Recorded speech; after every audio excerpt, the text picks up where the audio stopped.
What's going on, everybody? Welcome to the Always Hope podcast, a production of Willwood's Faith and Marriage. This is Dr. Mario Sacasa, and I pray that you're having just a delightful and amazing day today. Truly do, honestly. I just pray everybody's having a good day today. Even if you're not, welcome to the show, and thanks for being here with us. So have you ever wondered if working in a cubicle can make you a saint? Or do we all need to leave these real-world jobs, quote-unquote, to work for a church ministry or apostolate? Seriously, what does holiness look like? So in this episode, we turn to Saint Josemaria Escriva, 20th century Spanish priest, for some answers and guidance. Joining me on the show today is Eric Sammons, author of the book Holiness for Everyone, to break down Saint Josemaria's teaching on what holiness looks like in the modern context. We discuss Saint Josemaria's call to the priesthood and founding of Opus Dei, why he disagreed with a two-tier kind of vocational call, why holiness is not the same thing as popularity, and how to reframe our jobs as pathways for sanctity and not obstacles to it. Well, if you find this show helpful, please share with one other person who you think would benefit from it. Or please consider leaving a rating or writing a review on Apple Podcasts or on Spotify, or simply just sharing it with your friends on social media. Have any thoughts about this episode? Please hit me up at Facebook. Hit me up at Dr. Mario Sacasa on Facebook, Instagram, or LinkedIn. Look forward to dialoguing with my listeners. All right, everybody, let's get into this conversation with Eric Sammons.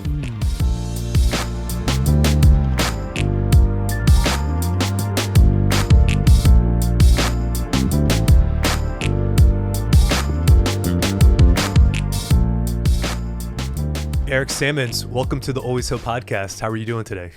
Oh, I'm doing great. I'm just really happy to be here. I love talking about Saint Josemaria, and so this is great.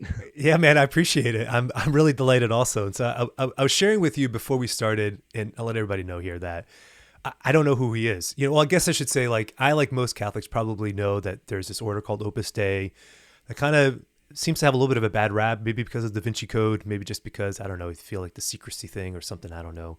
Maybe he started that, and then he wrote some book called The Way that I've seen people reading on and off over the years, but I knew very little about him going into this. And so I was grateful to be able to get the book and to read it.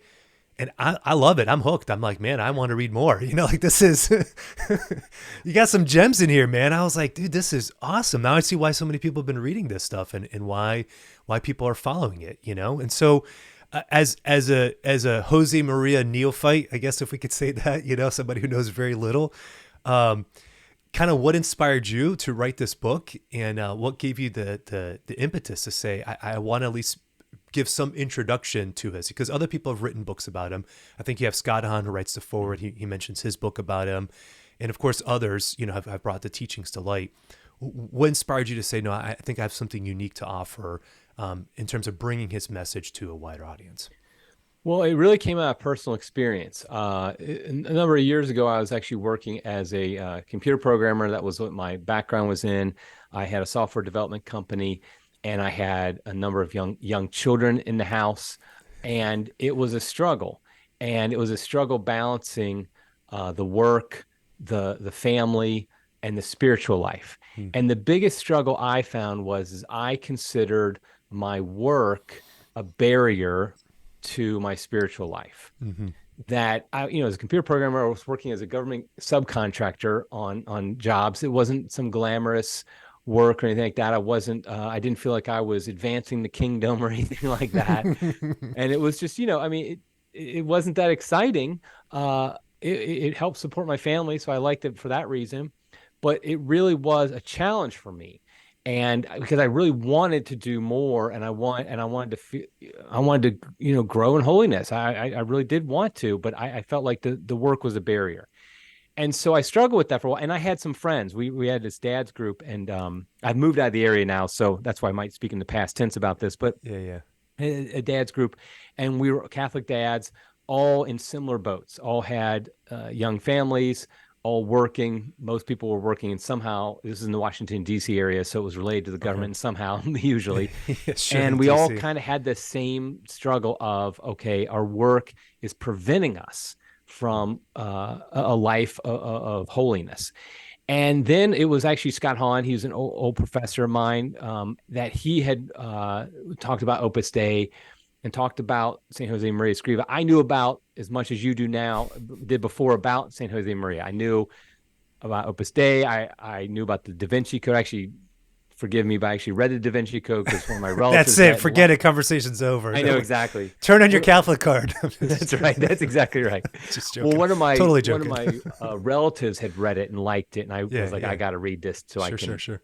Well, it's a terrible book. I haven't read it. I actually haven't read it. I haven't read it. So poorly written. I mean, that's the thing. It bothered me on so many levels. But anyway, so I knew very little about Opus Dei, though. And so this got me down, kind of took me down a path. Scott talked about San Josemaria. And what I found was this is exactly what I needed at the time, because what San Josemaria, his main focus is making work your means to holiness. So it's not a barrier to holiness anymore, but it's actually your means to growing in a life of holiness, trying to strive for sainthood. And so then I kind of realized, though, that most people who are not in the Opus Dei orbit, they don't know about him. Right. They really feel like he's the Opus Dei guy. And if you're not an Opus Dei or not interested in Opus Dei, then you ignore him. And I'm not an Opus Dei, never have been. I've been to Opus Dei events before, but I kind of was like, I really feel like, because then I brought it to my friends, the dads, they all were like, this is great. None of them want to be part of Opus Dei either, but we were like, but this guy, we like this guy. And so most books about him were about Opus Dei, or they're written by Opus Dei, and those are all great. I mean, I'm not saying anything against them. In fact, I use a lot of them for my own research. Sure. But they were not written for non-Opus Dei people to understand San Josemaria Escriva. And that's really what I want this book to be okay, I want to expand the knowledge of this great saint, how useful he is, beyond just the Opus Dei circle, so to speak. Amen. Well, I think you succeeded in that. As I said before, I didn't know who he was. Now I want to learn more, because you have some really great insights in the book that really opened my eyes to who he is and to his message specifically, and being able to see it. Because sometimes I think when we talk about Opus Dei, and I don't know why, but maybe it is the Da Vinci Code, but it seems like it has like this mystique to it or something. I don't know.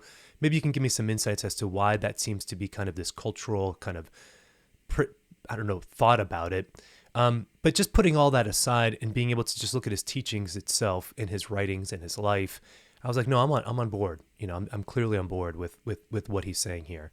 So before we get into further, if there's other people who are listening to this and they're like, this is great, but I have no idea who he is either. Who is Saint Josemaria Escriva?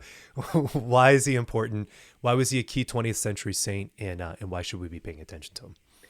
Yeah, so San Josemaria Escriva, he was born in Spain in 1902. So he is a 20th century saint, as you said. He died in 1975. So his life spanned most of the 20th century.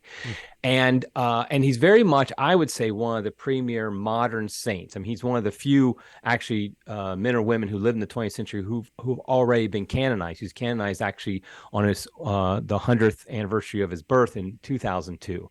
Awesome. So he had a pretty quick canonization process.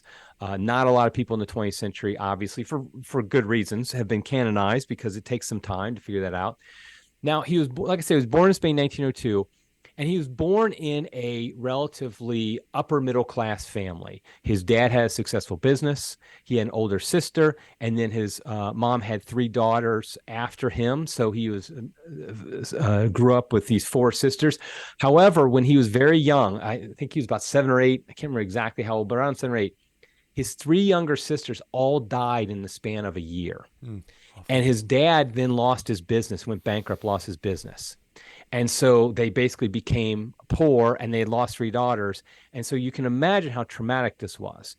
Now, what was interesting, why this matters, particularly for St. Josemaria, is because before all this happened, when everything was going well, his parents were faithful, good Catholics. After all this happened, his parents were faithful, good Catholics. And I think that was really made an impact on him when he saw his parents did not lose their faith. They did not blame God. They continued to trust in God in spite of what was going on around them. And in fact, in some ways, because of what's going on around them, they trusted in God. They drew closer to him through their suffering. And so St. Josemaria himself then decided in his teens that he wanted to be a priest. And so the problem is that in Spanish culture at that time, if the father died, then the oldest son had to take care of the family. Wow. And he knew if he was going to be a priest, he couldn't take care of his family. And so what he did was he started praying that his mom would have another child and it would be a boy. Now, here's the thing. His mom was like almost, I think in her early 40s. And it was just, it had been years since she'd had a kid.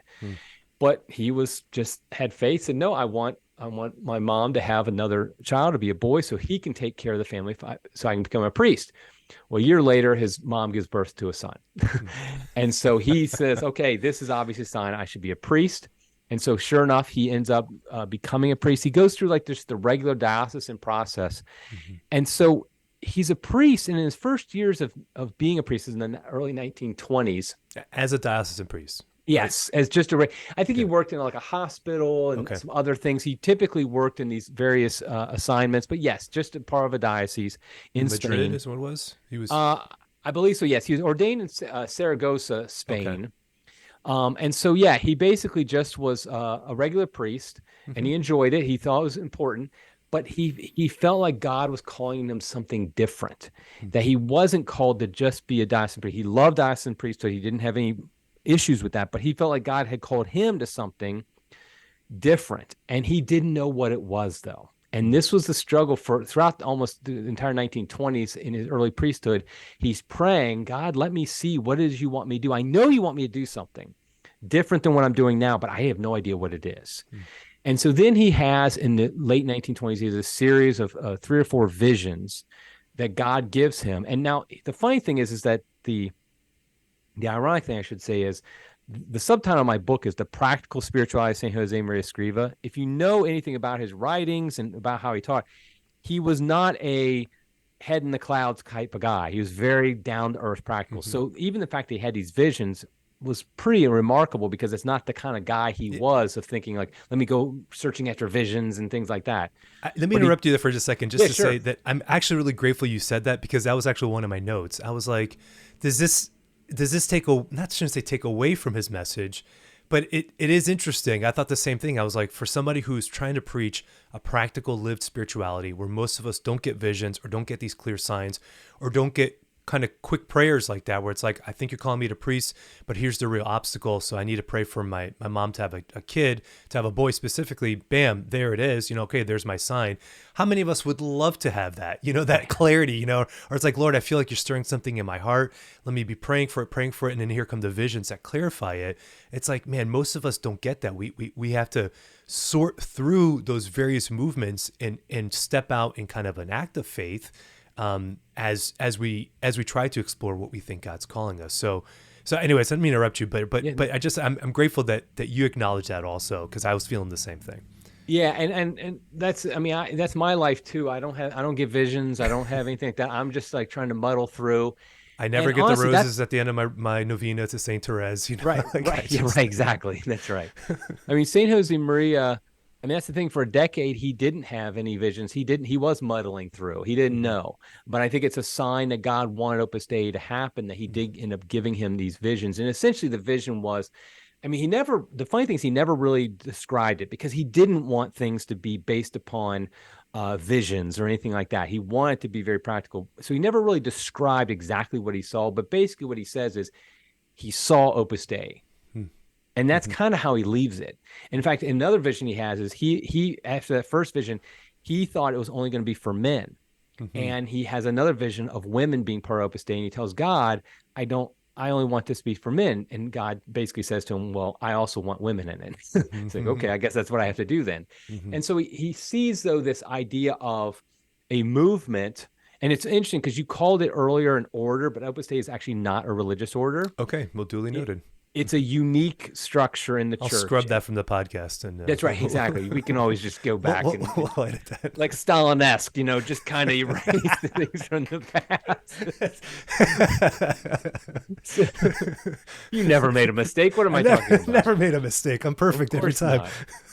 So basically, though, that was the other issue, is that he saw Opus Dei, but there was nothing like it in the church, and there was no way to have something like it in the church. This is around 1930.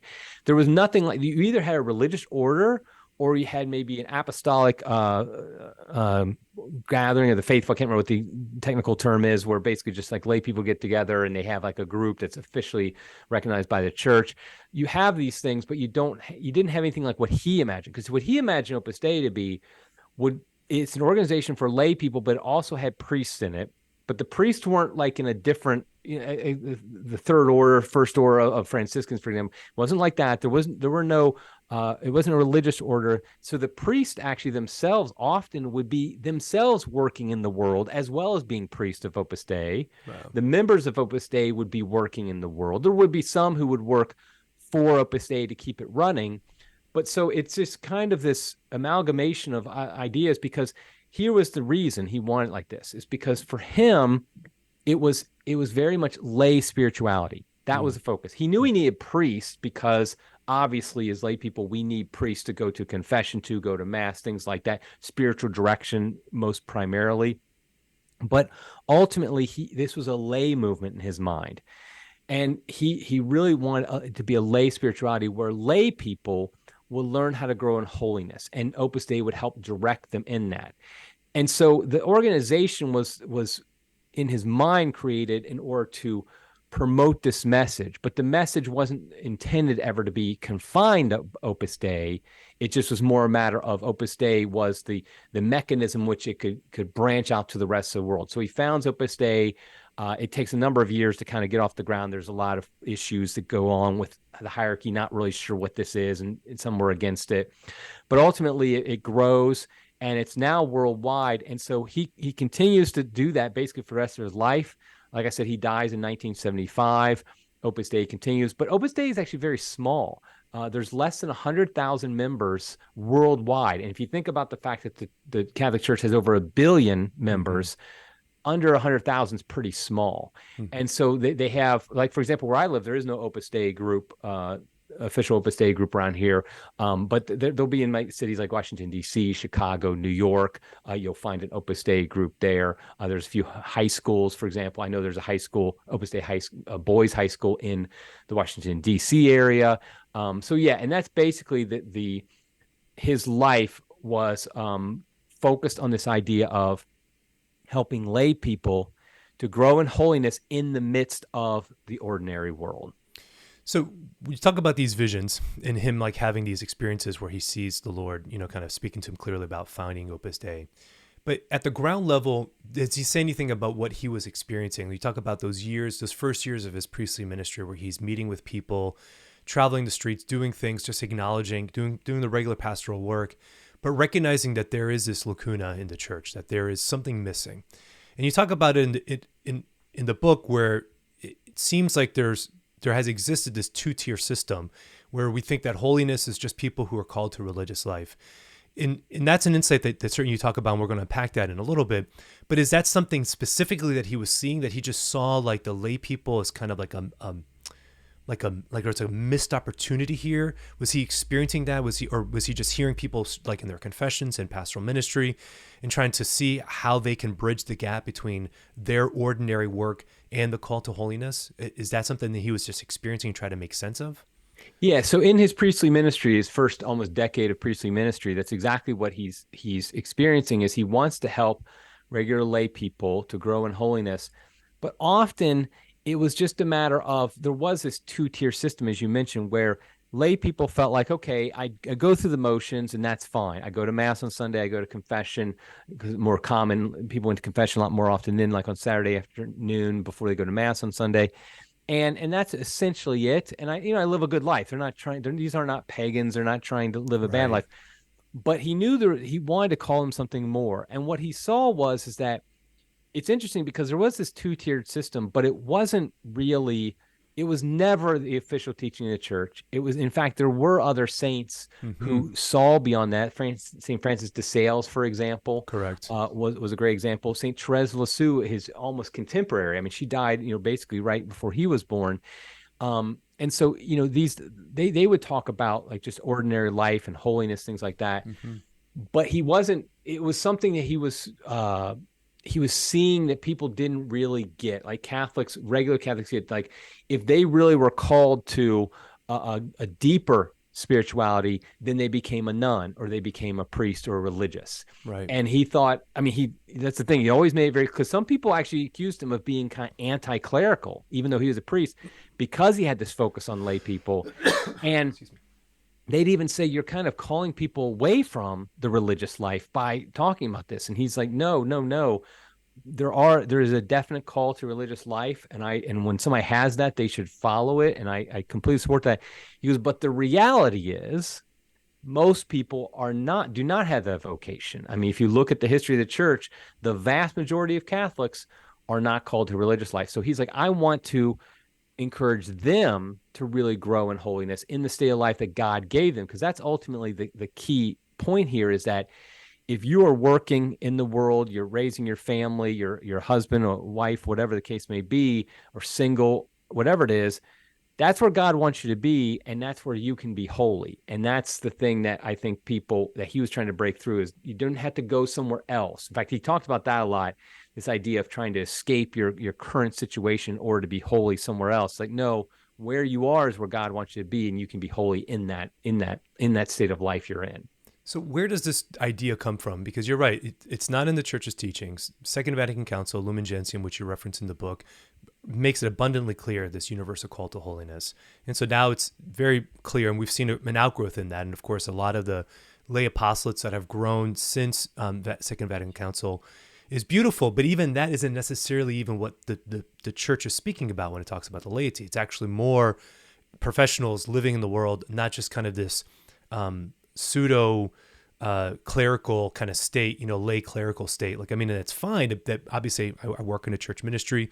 It's allowed, of course, but even that isn't necessarily what the church is speaking about when you read the documents of the Second Vatican Council. And so, but this two-tier system, I think that still exists even today. I mean, like, I'll share a little story here.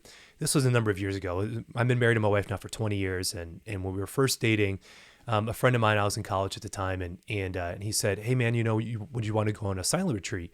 And I said, yeah, man, that'd be great. A couple years into my faith, kind of new growing to this. I'd never been on a silent retreat before. I was like, yeah, that'd be great thing to experience for the first time.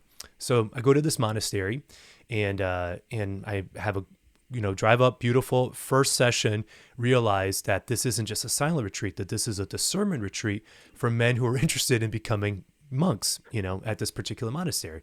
And I was like, oh, that ain't me. I can't do the vow of silence thing. Like, I'm too much of an extrovert, to even consider that in my life. And I just started dating Kristen also.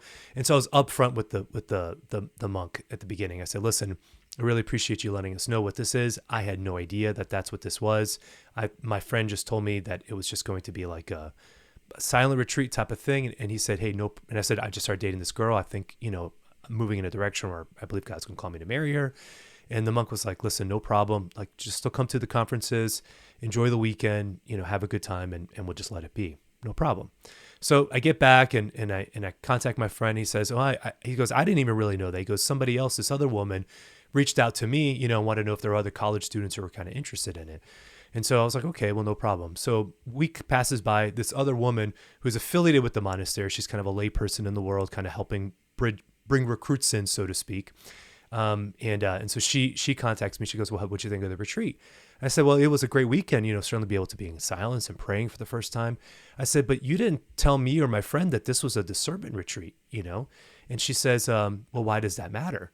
And I said, well, it matters because I wouldn't have gone if it was a discernment retreat. It matters a lot. And she said, well, I just want to let you know that I've been married, she said, for 25 years at this point. And she said something to the effect of this. I don't know if I'm saying exactly, but something like, I had my conversion late in life. And if I would have known then what I know now, I would never have gotten married, and I would have pursued religious life. And so I want to just encourage you to pursue that instead, because it's whatever she was saying. And immediately I was like, whatever's wrong, I didn't say this, but in my mind, I was like, whatever's wrong with your marriage, I'm sorry, because clearly there's something there that's preventing you. And you shouldn't be comparing your state of life then to a religious life either, And so I was offended, when she made that claim. It's kind of like, you have to choose this. This is the way forward. Right. This is the better option. And I was like, I just fundamentally disagree with that. And I'm with you. Listen, I've worked a lot in discernment. I've worked in the seminary for years. I teach at the Institute for Priestly Formation. I'm obviously not anti-clerical and don't think that the religious state is celibacy. Of course, God calls people to that, but holiness is a universal call. And so this two-tiered system that still, I think, is very much alive kind of in our Catholic kind of thinking. What do you think about that? Where does that come from? And what do we need to do to continue to kind of to curb that? Yeah, I think it goes back very far. I think there's two really reasons why we have it. The first is, so in the early church, the first 300 years, everybody was basically equal in Catholicism. And obviously, there's still the priesthood. And that was definitely legitimate and sacramental and all that. What I mean is like living it out. Anybody could get killed. Is what I mean by equal. It didn't Christianity matter was an equal martyr opportunity. That's right, equal martyr opportunity. So it didn't matter if you're a priest or a lay person. They're still going to ask you to do that pinch of incense. You're still going to die if you don't do it. Yeah. And so there's a certain equalizing effect of that everybody could be a martyr, therefore, and that was really considered, and still is considered, the highest form of holiness, is giving because what more can you do than give up your whole life for Christ? And then what happened, of course, was with the legalization of Christianity and on Constantine and beyond, there was people were like, they wanted to emulate the martyrs, but of course, nobody wanted to kill them anymore. And so then that's when you really had the growth of the monasteries, people going out to the desert. And it's a beautiful thing, because what it does is it sets that model for the rest of us. They say, if this guy's willing to literally live out by himself in a cave in the desert for 50 years, I can make my little sacrifices for my wife. I mean, it's like, that's basically kind of what it's doing, is it's showing this great model. And so it really did elevate them kind of above. They're like the super Christians. And there's, like I said, there's a goodness in that. That is actually proper. And we still should have that today. But over time, I think there was kind of entered into the Catholic consciousness over time that they're the real Christians and we're just kind of going to make it. We'll just kind of make it the best we can. There wasn't this real effort as much or pushing the regular layperson to really grow in holiness and be that super Christian, so to speak, even without going to the monastery or what have you. And then I think you add to that the Protestant Reformation, which basically decimated the idea of sacramental priesthood of the religious life. I mean, they destroyed the religious life, destroyed the priesthood. They made it all equal. And I think Catholics rightly wanted to react to that and say, no, there is a difference between the priesthood religious life and the lay state. Sacramentally, particularly, I mean, the common baptismal priesthood, which exists. Right, which exists, but there is also the sacramental priesthood. There is also sacramental ministerial priesthood, yep. And so I think in wanting to distinguish that, again, you had this idea of the priestly class is almost like the super class of Christians, and we're just muddling through. Now, like I said, there's always been saints and spiritual directors who tried to fight through that. I think St. Francis de Sales is probably the best example until the 20th century. And so I think this is what kind of led to this. And I think, the funny thing is that we've done a good job in a lot of ways over the past, since St. Josemaria's lifetime, of making it clear that lay people should strive for holiness. But I still think we tend to gear it towards, and to do that, you then have to work for the church and apostle. I mean, look at you and I. We both work in Catholic apostolates. Right. And so we're kind of, not necessarily we're falling into it, but we're examples of what people might say, okay, they're the ones who are the real. That's true. They're the lay people who are really working at. Right. But St. Josemaria is saying, shut up. That is not right at all. Amen. No, you're right. 100%. And one thing, here's an example. The story I'll tell is that a number of years ago, I was working for a parish. I'm sorry, I was not working for a parish. I was at a parish. And I volunteered, did a number of things. And we had a 24-hour adoration chapel, which was a great blessing. And it was a time of year we were going to do the time, talent, treasure thing. And stewardship. The stewardship Sunday type of thing. And the pastor asked me to get up and speak on time, like basically volunteering. Uh-huh. And I admit I didn't really tell him this. I probably should have ahead of time, but I had kind of grown a little bit annoyed with the idea that to be a good Catholic, you had to volunteer at your parish. I think there's a lot of problems with that. Not that, again, I volunteer at my parish now. I help out with the high school catechism class and things like that. So, but at the same time, I kind of felt like it was like you had to do that. Well, he asked me to do that. I said, okay, great. So I get up in front of this is like after mass. I can't remember, like somehow they got me up there in front of everybody. And I said, I'm up here to talk about the time aspect of volunteering for the parish. I said, here's what I want you to do. I want you all to sign up for an hour of adoration a week, and then you'll figure out what to do after that. And I walked down. I was like, just do that. I was like, basically, like, because my thought just was pray, just give yourself an hour of prayer. Because then you'll figure out. Everybody should do that. I mean, if they can. And if they do, God will tell them whether or not they should volunteer at the parish. Because I would see people, I knew people who were very holy, very good people. They didn't give 1 minute to the parish really in volunteer work because of the fact they had 8 kids to take care of, and they had a really tough job or stay-at-home mom, whatever the case may be. They just didn't. It wasn't that time in life they could do that. And I don't like the idea that somehow they're not really pulling their weight somehow. It's like, no, they're pulling their weight because what they're doing is they're building disciples in their own sphere of influence, and that's what really matters. So I think we still have it some today. We've kind of adjusted a little bit to look at the people who work for apostles like you and I as somehow a different class, but that's not, not at all. I mean, that is the genius I found with St. Josemaria. And I found, like I said, when I was working as a computer programmer in a regular job, that is a means to holiness just as much as any other job you might have.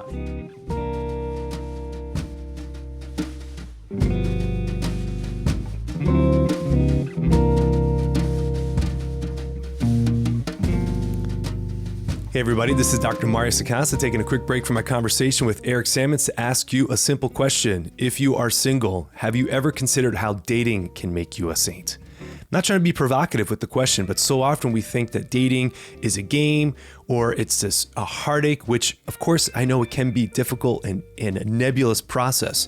But dating done right is an act of discernment where we grow in learning about our own heart's desires, about what we're really looking for in a spouse, what God is really asking of us, and how we really grow. But then also it's a test of patience. If we've been single for a long time and not been able to find somebody, so it's a test of fidelity to the Lord and clinging to hope, even in circumstances where we don't seem to have all the control that we want. If this makes sense to you and you want to learn how to date better, then please check out my program, Dating Well. I go through all the nooks and crannies and the highs and lows of the dating process. I take you by the hand from the beginning, from what a first date can look like, to the serious dating phases, moving on to engagement or even breaking up, all within this lens of spiritual discernment along the way, but also clinging to what psychology has to teach us and can teach us about best practices when it comes to dating. So check out Dating Well, go to faithandmarriage.org, click the link and you'll be able to access the program right there. I hope you enjoy it, and let's get back to this conversation with Eric Sammons.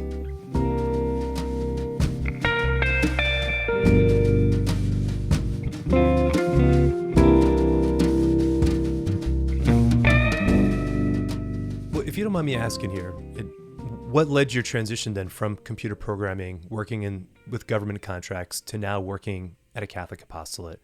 What was that transition like for you, and how did everything we're talking about influence that discernment? Yeah, I mean, I'm a big hypocrite. Killing me, Eric. You're killing.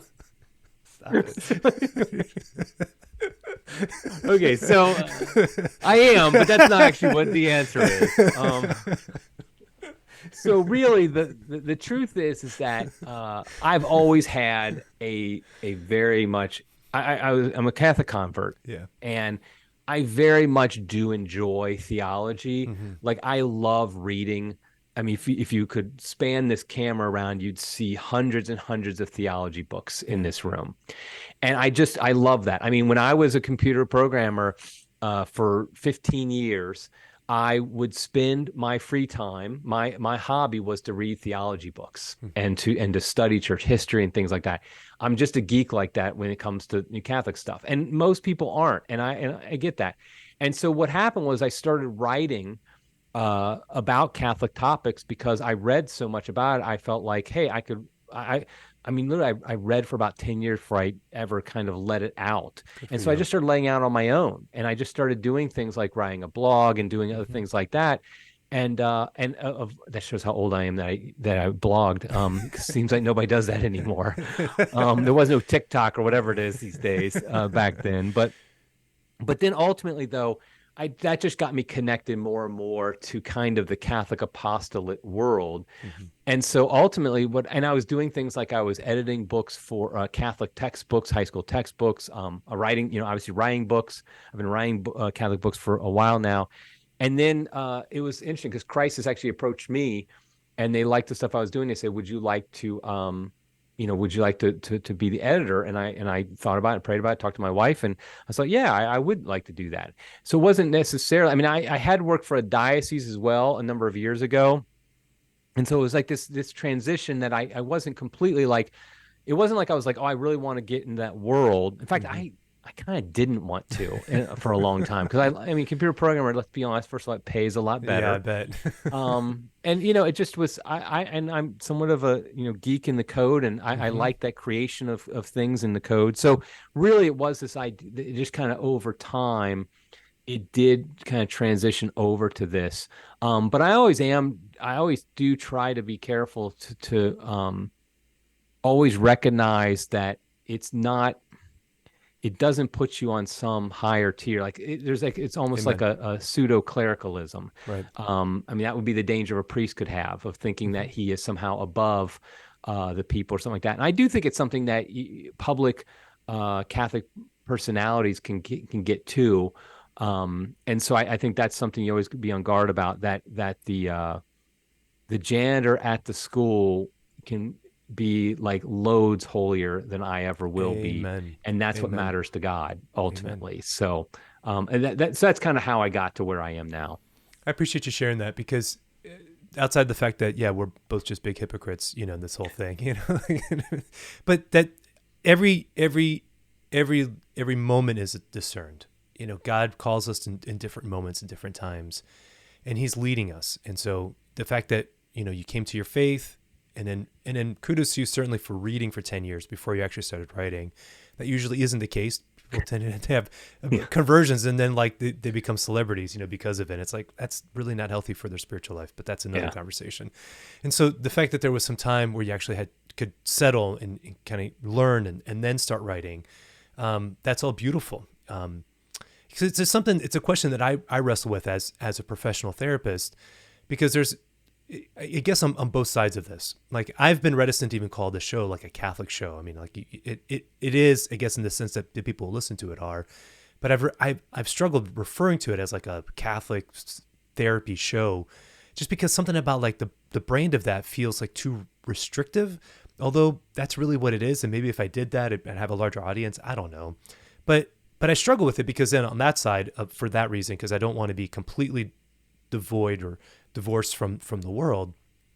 But then on the other side, there's conversations also as a therapist, and I've had other conversations with this with other clinicians that I know, is like, can we still call ourselves psychologists or marriage and family therapists or counselors when those professions have become so um, infested with the kind of leftist ideology and postmodernism, that those words are almost incompatible with our understanding of the person as a Christian. And so can we even use these labels to define the work that we do when these labels are being used in a way that is so antithetical to what we profess in our faith? And I'm like, that's a great question. I don't know. Like, it's like, I don't know. I don't know, And so it is something that I hold in tension in the work that I do, because I don't think, and I'll say this to everybody who's listening, I don't think everybody needs to run to the diocese or run to an apostolate or run to a mission. That you are called exactly where the Lord has you. And if that is as a doctor, as a physical therapist, as a lawyer, as a politician, as a businessman, that's the beauty of the work that you do, is that you're able to bring, and the language that the church uses is to be the leaven from within, that you get to bring the air and the life, of holiness into those environments, into those spaces that you're in. So, Yeah. And I think that's something Josemaria was really keen on, is this idea that, I mean, the priest cannot go everywhere. The right. priest the priests aren't in the cubicle next door at the office. and they can, neither is the nun. And so somebody's got to be there. And somebody has to be that leaven there that is the witness to others. And I think, and one of the things I've been very focused on over the years in my Catholic work has been evangelization. And one of the things I always try to resist is this idea that evangelization kind of consists of like programs or speeches or events and things like that. I mean, those things have their place, but ultimately that's not really what evangelization is. That's right. Evangelization is you're at lunch with your coworker and just naturally somehow, and this is a huge thing with St. Josemaria, we talk about the naturalness of talking about these things. Somehow a spiritual topic will come up and you just start talking about it. I found that, for example, a number of years ago, one of my daughters, she played softball, and she was playing a lot, and so I was the scorekeeper for the team. So I was all the games, I go to the practices and stuff, and you just get to know the other parents because you're all sitting there and stuff like that. And it wasn't the team was just the local team. There's no Catholic connection to it at all. But over time, what happened was, and I never told myself before any practice or game, I gotta make sure I talk about Jesus or talk about Catholicism to any of these parents. But over time, people just knew, okay, these guys are practicing Catholics. And I remember one time a woman came up to me, her daughter was on the team, and she was thinking about she had grown up Catholic, but her kids had not been baptized. So her kid, I think she was like 12 or something like that, had not been baptized. She had a son as well that was like 8 or something like that. And so she came up to me, she asked me about getting her kids baptized. Like, what does that entail? And why should I do it? Stuff like that. And I had never once said to her, like, I didn't know her kids were not baptized or anything like that. But the point was, because I naturally didn't mind mentioning my faith at times in just these ways. Like I might say, what'd you do this weekend? Well, we had this great event. We went to mass and had this great picnic afterwards or whatever, might be something like that. Also just things you don't do, like you don't curse, you don't get like yell at the umpires and things like that. People start to notice that. And over time, and again, this girl had been on the team for a couple of years. So it wasn't like, it took, but ultimately then I did have this conversation with this woman about, yes, it's very important to get baptized. Here's who you talk to. I knew kind of the priest at the local parish that said, yeah, call them up. Here's why you want to do it, stuff like that. And that's just an example of just being natural in our lives. And that is the call of every Catholic, is supposed to do that in some level, because every single Catholic has people around them that need to be helped in their faith. And so whether they're atheist or they're fallen away Catholics or just Catholics who are struggling, you have people like that around you. And if you're out running around trying to do quote unquote Catholic things, you might miss these opportunities that God gives you just in your regular life. And like I said, in the cubicle right next to you or in the doctor's office. My wife, she's hilarious because she always ends up, it doesn't happen as much anymore because of technology, but she ends up befriending often the grocery store clerks. And they would find, I remember one guy, she was basically had got him going back to mass. Just because. Unbelievable. Now that's why I end up not liking some of these technologies of they deliver it and they have but because she just went to the same grocery store and we had to got a lot of groceries because we had a decent sized family, and she just would see this guy and she just talked, and then eventually, it was just amazing. And that's the kind of thing though we're all supposed to be doing. And she didn't need to be a priest to do it or a nun to do it. Priests can do it awesome, especially when they wear the clerics and their religious habit, because people ask them and it's a great thing. I remember one time I was walking around with a Franciscan friar of the renewal, and he's got his collection. We're walking around a mall, again, showing my age by talking about walking around a mall, and it's amazing how many people come up to him and just would talk to him about and ask him questions about the faith. I was like, boy, I wish people would do this with me, but we do have our opportunities. They're just a little more hidden than they might be for a priest or a religious. Yeah. Amen. Amen. All right. So here's the quote that you end the book with, and I'm just going to bring it up right now because it really was like a punch. This is you're quoting St. Josemaria Escriva, and he says, "When people have tried to present the Christian way of life as something exclusively spiritual, churches become the setting par excellence of the Christian way of life. And being a Christian means going to church, taking part in sacred ceremonies, getting into an ecclesiastical mentality in a special kind of world, considered the antechamber to heaven, while the ordinary world follows in its own separate course. In this case, Christian teaching and the life of grace would pass by, brushing very lightly against the turbulent advance of human history, but never coming into proper contact with it. We flatly reject this deformed vision of Christianity. Wow. Yeah. Wow. I mean, if you think about what he's really doing is he's looking at our model, Jesus Christ. Amen. Because Jesus was called a carpenter's son, and that's what he was. I mean, he came into an ordinary family. He did ordinary work. I mean, Saint Josemaria loved to meditate on the silent years of Jesus. Like, what was he doing? I mean, he was 30 before he went out and started preaching. We have one incident when he was 12 at the temple. But other than that, we don't really know anything. And there's a beauty in that, that is hidden life, because that's the life of most of us. That's exactly, we're not going to be celebrities. We're not going to be the Pope or a bishop or something like that. And so we're going to have hidden lives. Yet Jesus redeemed those lives. And so, and if you look at then at his ministry as well, look at what he does. He does not spend his time with the religious leaders, except for when he's condemning them. But he's spending his life, with the tax collectors. I mean, there's a great story of when he calls St. Matthew at the tax collectors' table. Then he goes to have dinner with them, and the Pharisees get mad because he's eating with tax collectors and sinners. He said, well, it's not the sick that need, it's not the well that need a physician, but the sick. But the point is, he's immersed in it, in that life. He goes to the wedding at Cana. He's just there at Cana at this wedding, just like the rest of us go to weddings all the time, and things like that. So that's what Saint Josemaria is really focused on, is that let's not separate these two worlds. In my mind, and I think hopefully Saint Josemaria, I'm channeling him, is that things like the sacraments, they're vital, they're essential, but they're the foundation. Without the foundation, everything else is worthless. So if you don't have the foundation, it's all worthless. But you have to have but it's just the foundation. Like, the whole house isn't the foundation. The whole house is more than foundation. And so I feel like I would say that your life of prayer, so you're spending your time each day in prayer, attending the sacraments, going to your parish, things like that, that's your foundation. But then there's also the house.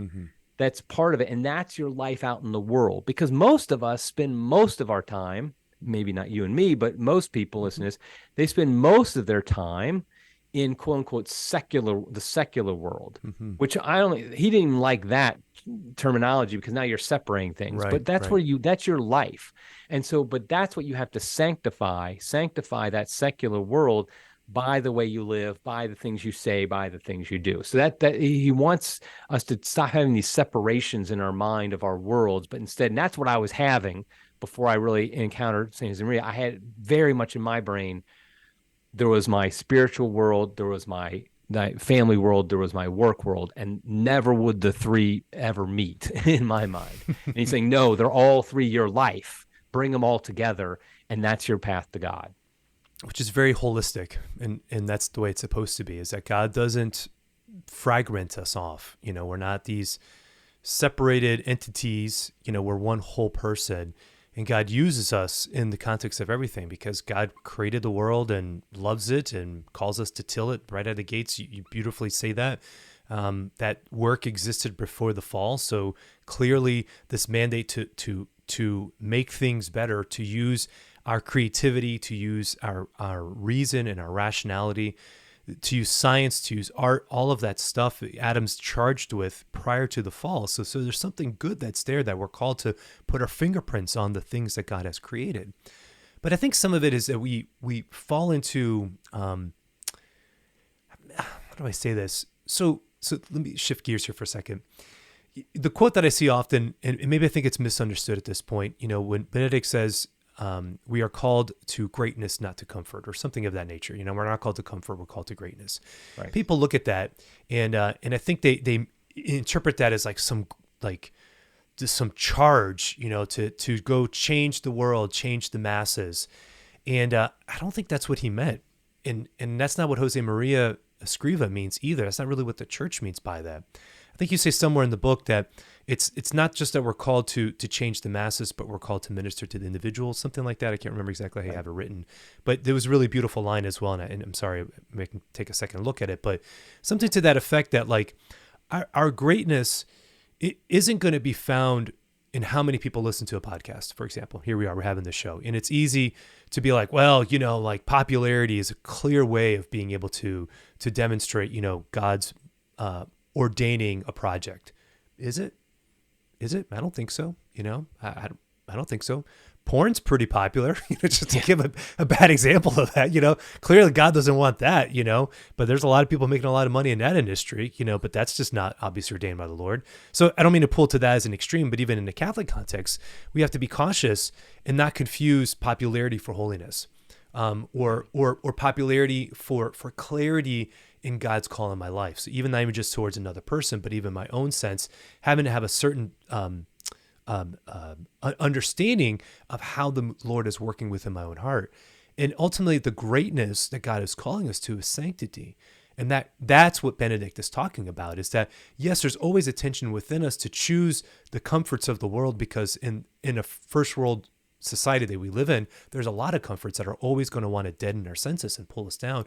And so we have to make those sacrifices so our hearts are open enough to be able to listen to how God is calling us and where God is leading us.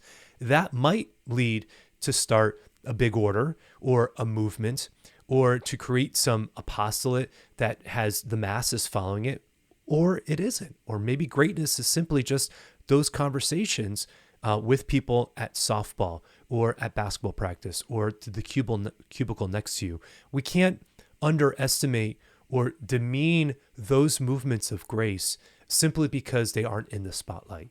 And I think sometimes we can easily fall into that. I know I can, guilty as charged in my own life, as somebody who's in the media space, guilty as charged. But recognizing that isn't what it is. Like, God doesn't see it in that way. And so we need to be a little bit more attentive and open to how the Lord is calling us and what the particular mission is.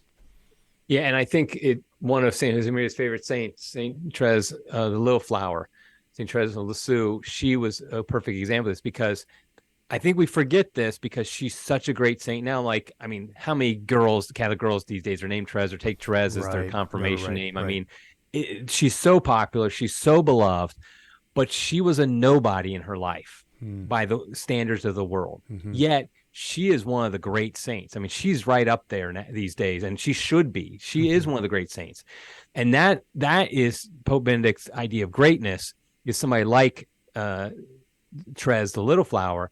She was completely unknown, and she just did and she was even, the thing is, she wasn't even extraordinary by the standards of her state of life, in the sense that she didn't have these humongous visions, or she didn't start an order. She was 24 when she died, and she just, what she did was she did ordinary deeds with extraordinary love, and that is what every one of us can do.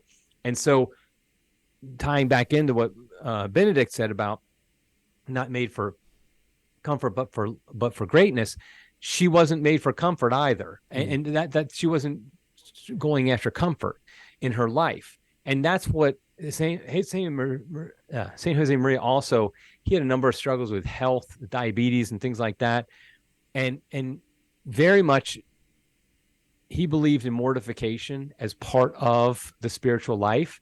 And that's a word that I think freaks most of us out. And it's also very anti-modern. I mean, this is why it was picked on, in one sense, in the Da Vinci Code, because what happens is, in Da Vinci Code, Dan Brown, he creates a albino assassin monk of Opus Dei. Now, first of all, there are no monks in Opus Dei. I'm pretty confident there's no assassins in Opus Dei. There might be an albino. Or there might be an albino one somewhere in there, yes. That's right. I'm willing to grant that maybe in the 90,000 there's one. But the point is, though, is that in the first scene of the book, if I remember correctly, it's been a long time, the monk is doing the discipline. He's like whipping himself like that. And he shows it in the worst possible way, that this is just this psychologically this awful thing, and things like that. But St. Josemaria actually was a proponent of certain disciplines that were tough physically. Mm-hmm. And that's very much part of the Catholic faith for 2,000 years. And this is funny, because I just recently read a book about this after I'd written this book and stuff. It was about the idea. It was based on Dopamine Nation is the name of it. Mm-hmm. And the idea that we're having a lot of problems in our world today because we get these dopamine hits all the time. Yep. Yep. We have pleasure all the time. All the we time. never have pain. And that's actually a bad thing for physically, it's a bad thing. It's why we have so many diseases that are coming up that we haven't had in the past, is because our bodies can't handle it, because we're always engaged in pleasure, whether it's food or cell phone hits we get from the screen, whatever the case may be. But the problem with that is that's not the way we're made to live. We're supposed to have suffering in our life, some discomfort in our life.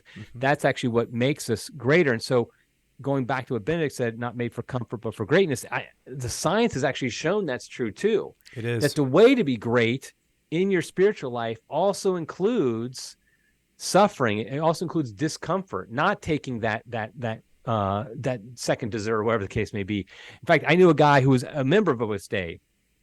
And I remember when I go out to lunch with him, whenever he go out to lunch, he would let the other person order. He would always just order them whatever that person did.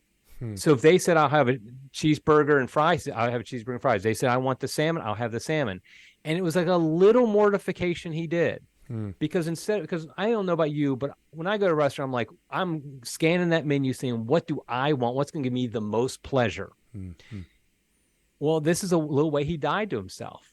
And it wasn't like, and the funny thing is, he never said he did this. I picked it up, and I realized this is what he's doing. I was at enough lunches with him, and sometimes it'd be with various people. So I realized that's what he's doing. He's whatever the person before him ordered, he just ordered the same thing. So even if it was a group of 5 people, he wouldn't get. He just picked just a person. He would just make sure he wasn't first somehow, and then whatever the person ahead of him ordered, he would just order that. And I thought, there's a certain beauty in that, because that's a little way he dies to self. And it might sound kind of silly, and it's a kind of a first world thing, I know, but that's the thing. We have to choose these things because we live in this world. And so I thought that was like a very Opus Dei thing to do too, like a very St. Josemaria thing to do that. Never talk about it, just do it. And I think all these things tie together, that we really are called to greatness, but that greatness comes in dying to self, and which includes not trying to be the most popular or the most well-known, but just saying, okay, in my world that God has given me, how am I going to be Christ to other people around me? Amen. Amen. Amen. Yeah, no, everything you say is very beautiful. And you're right, the science absolutely has caught up that we're just in dopamine overload. And so go figure, turning off your phone is actually healthy for you. Silence is healthy for you. Taking cold showers periodically. There's a lot of research supporting this now. Intermittent fasting and there's a lot of research supports that now. It's fascinating that the body has built within it these capacities, for discomfort. And if those capacities aren't engaged, aren't turned on, it actually works against us. And so go figure, what works in spiritual life also works, in the physical world as well. Eric, well, I've thoroughly enjoyed our conversation. We're getting close to an hour here. One of the things that we haven't touched into the book thus far, in just a few minutes, if I can take a little bit more of your time, is some more of the practical things that you address. So we talked a little bit now just about mortification, about prayer, but what more? What more does Josemaria kind of encourage us with? So whether it's our prayer life, or whether it's another thing here is just acknowledging our sonship and our being a child of God. That was another key moment for him. That is also very spiritual, but it's also very practical. There was a moment in the book where he talked about this experience that he has riding. I don't know if it was like he was walking the subway. That was it. Riding the train, riding the subway. And he's just kind of this overwhelming moment of acknowledging like everybody's presence. It was very mindful, it was very, what's cultivated in this kind of sense of kind of awareness and attention to just the fact that everybody around me is this beloved son of God, and kind of being overwhelmed by that and kind of meandering the streets a little bit and lost in that state of contemplation. Yeah, I think that's the reason that's important. It almost seems like it's a little bit contrary to the whole practical idea, because St. Josemaria very much was like talked about a plan of life, that every day you have a schedule, that you pray certain times a day, you make sure you go to mass regularly, you go to confession regularly, you do a spiritual retreat maybe once a year, things like that. that was because that's you're building your foundation. You have to do these things and be disciplined at it. So maybe, for example, pray the Angelus every day at noon. Just ways that because what happens is, I don't know about you, I think most people are like this. When I get into my work, I just get consumed by it and I kind of forget everything else. And so you could go your whole work day and never really explicitly think about God. And he doesn't say you should be thinking about God every second. What he's saying, though, is have those times during the day where you just practically take a stop, say a prayer, then get back to work. That kind of orders your life. Now, the thing is, though, with that, he also combines this idea of sonship, this idea of divine filiation, he calls it, which is the term for being a child of God.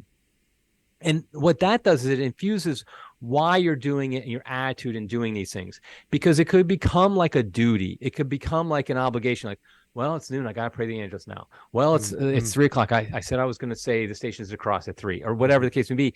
And you just get dragged down. Now you're a servant who's been given a job. And so you have to do it every day. It's like, well, God wants me to do this, so I'm going to do this. And it really does become a kind of a servant mentality. But what he's saying is, no, we're sons. We're children of God. We do it because we love God and we want to please our Father. That's really why we're doing it. We're like, we can't wait to please our Father in this way by doing this or doing that. And I think it really does change your whole attitude, because I think what happens otherwise, after a very short period of time, you do get tired of it and you just don't want to do it anymore. And you probably stop doing it. But if you're doing it with this attitude of like, I'm a son and I get an opportunity to spend some time with my dad, I get an opportunity to please him. And as a father myself, I've seen, I've seen that in my own kids, that, I have one son and a bunch of daughters, but like, I remember my son, when we're playing catch or something like that, when he was younger, he wants to be with me. He wants to please me, not because like he's afraid he's going to get punished if he doesn't, but because it's his dad. And we should have that attitude towards our Father in heaven. And that's what should infuse this practical daily grind that we live in. It should be infused with the idea we're doing it, though, as sons, not as servants. Amen. That's it. That's absolutely it. And it does require a little bit of a shift there. Now, again, it's not to be an imposition, but I find also that when you have those markers of prayer and you stick to them, your body gets accustomed to it. And so just like working out, your body gets accustomed to it. Then when you start slipping off of the habit, your body starts going, oh, hey, I'm missing something, And so it does take a little bit. It is a discipline, but the beauty of it is that it does influence and then kind of connect with the other aspects of your life. And you don't view it as these separation points, that's kind of these ebbs and flows that, again, as we said, it's your whole life. The whole thing is what God wants, and he wants to be present in all of it. And that doesn't mean we're always aware of it, because we're sometimes we have to be focused on the code or whatever the task is at hand. But God is present with us operating in that space. And so taking those moments throughout the day to acknowledge his goodness, to acknowledge our relationship with him, to acknowledge his presence in us is just a healthy reminder to kind of get up a little bit, to see the forest for the trees, to remind ourselves of what we're doing, and to get back into the grind, together with grace. So absolutely. Eric, this has been delightful. I'm truly grateful, for the time that you've given to me this afternoon to talk about your book. Thank you for putting this together. If people are interested in learning more about you, the work you do, or getting their hands on the book, what's the best way to be able to achieve those things? The book is published by Sophia Institute Press, so go to sophiainstitute.com. That's sophiainstitute.com. You can buy the book. You can also buy the book directly from me, ericsammons.com, just my name, ericsammons.com. And, of course, I run Crisis Magazine, which is crisismagazine.com. Wonderful. Well, we'll have links to all of that in the show notes. And so, Eric, final question I ask all my first-time guests. What gives you hope? What gives me hope? Well, okay. Can I tell a story? Please. Do we have time to tell a story? We have time for a story. Absolutely. This is actually not answering your question directly, but I love it so much I don't care. I mentioned earlier I do not have vision, something like that, but I actually did have one in my life. Okay. And you'll see that how it answers your question in a minute. So we had 4 children in relatively quick succession after we were married, 2 years apart, and then my wife had a number of miscarriages in the second trimester. very difficult for her particularly, and for me, but obviously for her in a very particular way. And we had just realized we're still in our 30s, and we wanted to have a big family, and we had 4 kids. We're happy, we loved our kids, but we wanted to keep having kids, and we couldn't, and it seemed like we couldn't, because we just kept having miscarriages.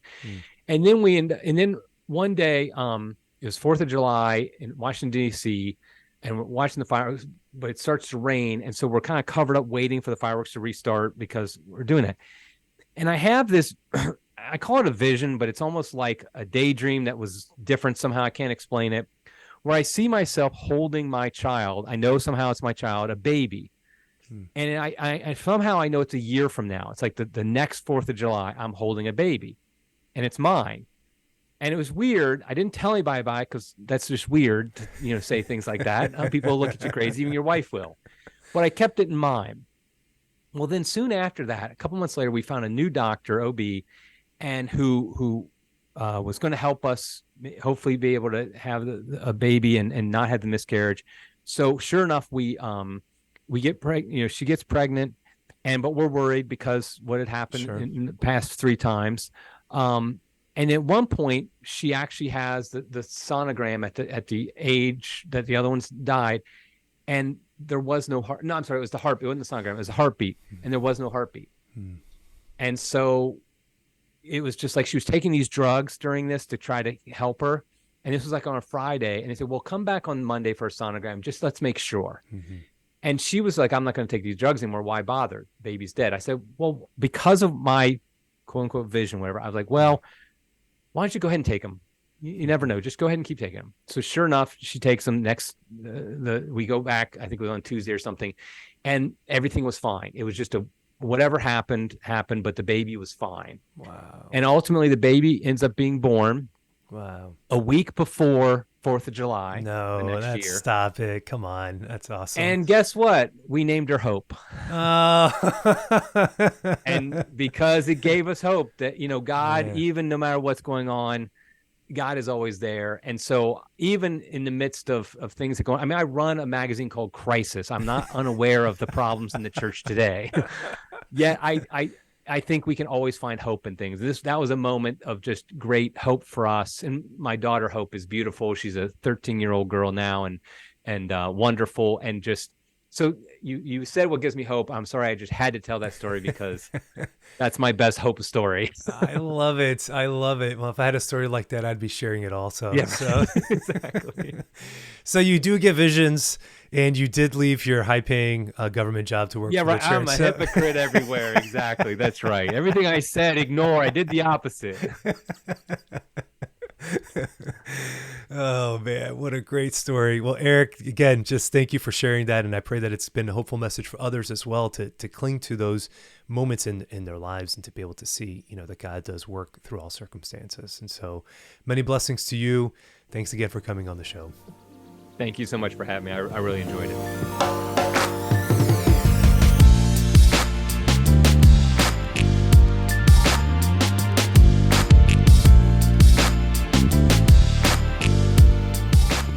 All right, everybody. Well, that does it for today's episode. I pray that it's been an encouragement for all of you who work in secular jobs. I hate to say that, but that's kind of the label that we use for these things. If you are in an office setting, if you're in a hospital, if you are in a business, God bless you. You are doing the work of the church more than I am on a podcast to a bunch of Catholic Christian ears.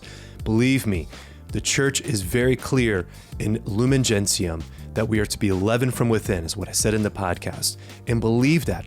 Recognize that those interactions that you have in your neighborhoods, in your environments, in your workspaces, the light that you bring into those spaces, the salt of the earth, it's what you are bringing to the world. And so continue to do your job, do it well, say your prayers in the morning, continue to bring offerings to the Lord throughout the day, and continue to grow in holiness and through the circumstances that God has placed you in. So many blessings to you. Thank you, dear listener. God bless you and have a wonderful day.